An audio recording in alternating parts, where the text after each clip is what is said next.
আজ যুবকদেরকে বলবো কোনোদিন নেশা করবা না। বহুত বাবা মার অভিযোগ আছে নেশার কারণে অনেক সন্তান বাবা মার বুকে লাথি মারে। ওই দিনে দেখেছি নেশার কারণে সন্তান বাবাকে জবাই করে ফেলছে। শুধু টাকার জন্য বাবাকে জিম্মি করে নেশা পাগল বানায় ফেলে।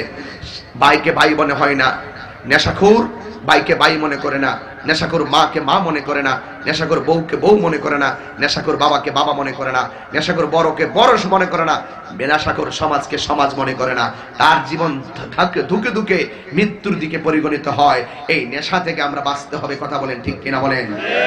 আমাদের জন্য সবচাইতে নিকৃষ্ট জায়গা হলো বাজার, আর সবচাইতে উত্তম জায়গা হলো আল্লাহর ঘর মসজিদ। এই উত্তম জায়গার সভাপতি হয়েছে সুদখোর।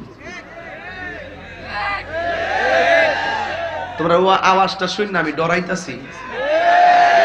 জোরে কও, জোরে কও, জোরে কও, ঠিক না বেটি?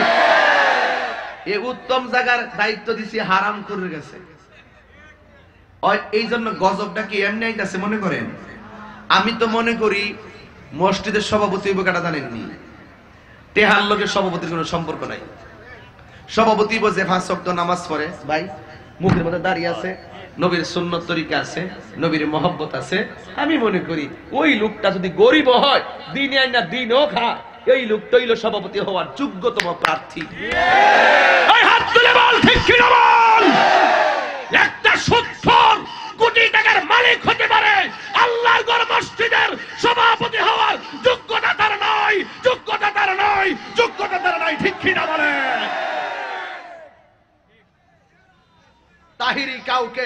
তাহিরি লাল চক্ষুকে ভয় পায় না।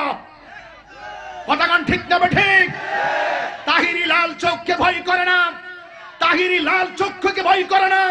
হককে প্রকাশ প্রচার করতে তাহিরি কাউকে ভয় করে কথা বলে না। মরতে হয় মারব, নবীর পথেই থাকবো, ঠিক কিনা বলে?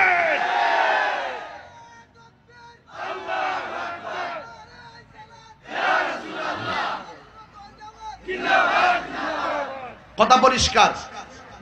একটা সুদখোর কোটি টাকার মালিক হতে পারে, আজকে থেকে সামাজিক আন্দোলন হবে।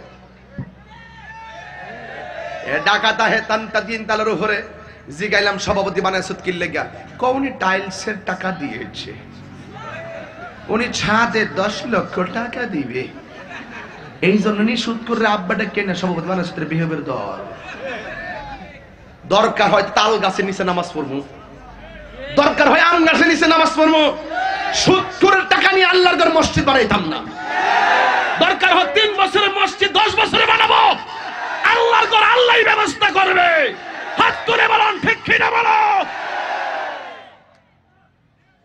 পরিষ্কার কথা, হারামের মধ্যে কোনো আরাম নাই। হারামের মধ্যে কি নাই?